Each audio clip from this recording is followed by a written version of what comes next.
Hello everybody and welcome back to Certified Collectibles. Today we're going to start a new segment on the channel entitled Must-Haves. In these segments we're going to identify some pop culture related collectibles that we believe have some long-term investment potential.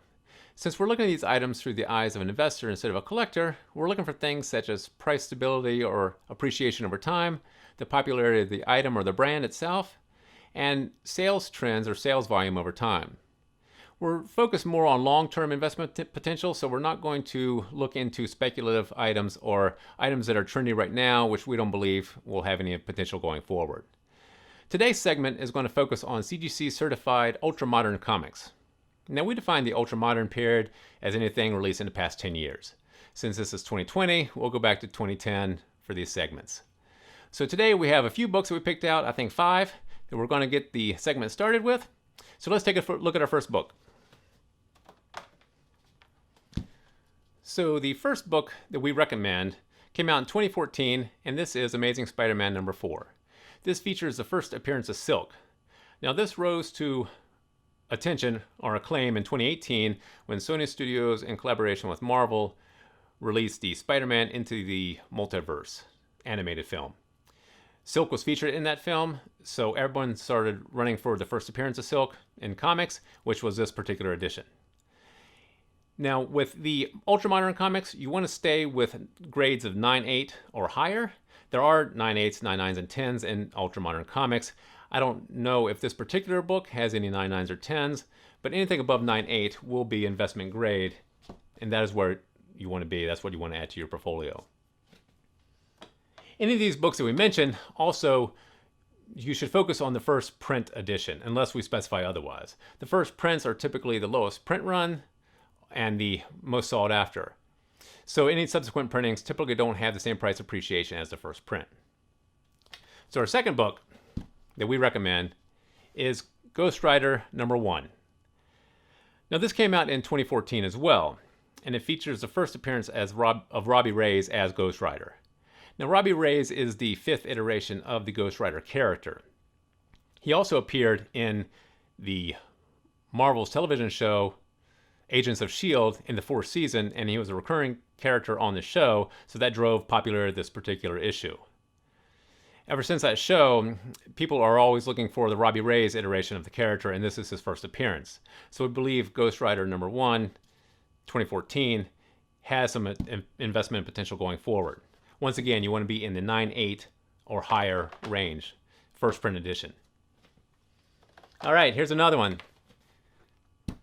Now this one here is Thor number 1, released also in 2014, in December of 2014.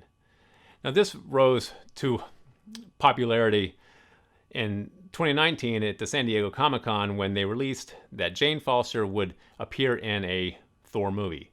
Now a female Thor was immediately hailed by fans, so this book was immediately snatched up on the secondary market and supply ran thin.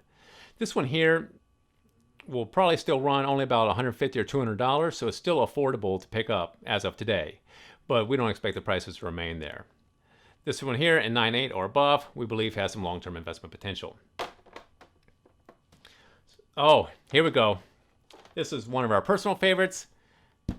Any of the small press books we believe have some great potential going forward. They're typically lower print runs. This one here was released by Dark Horse Comics in 2016, Black Hammer number 1.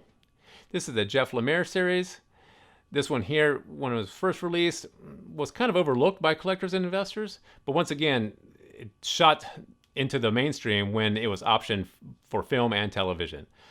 So this one here, if they do actually produce a film or TV series and is popular amongst the viewers, we do think this one here has a great potential. It already has a ton of spin-offs in the comic book world, and this is the first appearance of all the characters in Black Hammer number 1. So we believe this one here has some great potential. Still available around the $200, $300 mark, so not terribly costly yet. For those of you looking to get into the ultra-modern comics, once again, this is a first print edition. This is where you want to stay in 9/8 or higher. And that's already 4, so we only have 1 left for today. And here you go. This is our only DC Comics edition in this particular segment. This is the Batman Dam number 1. Now this one here was controversial when it was released because it is the first Black Label released by the Black Label series was started by DC Comics, and this is the first DC Black Label comic book. This series the Black Label was started to allow artists and writers the opportunity to explore some of the superhero mythology in more of an adult theme fashion. So this particular issue does have some profanity and a full frontal nude image of Bruce Wayne or Batman. The image, of course, is in the dark and the shadows, so all you can see are silhouettes, but it has the infamous bat penis in some of the panels. This is only apparent in the first print edition, which is what this is. Any subsequent editions or printings, this was obscured. So the first print edition is the one that everyone is looking for. The first Black Label for DC Comics. The first Batman obscene panels, let's say.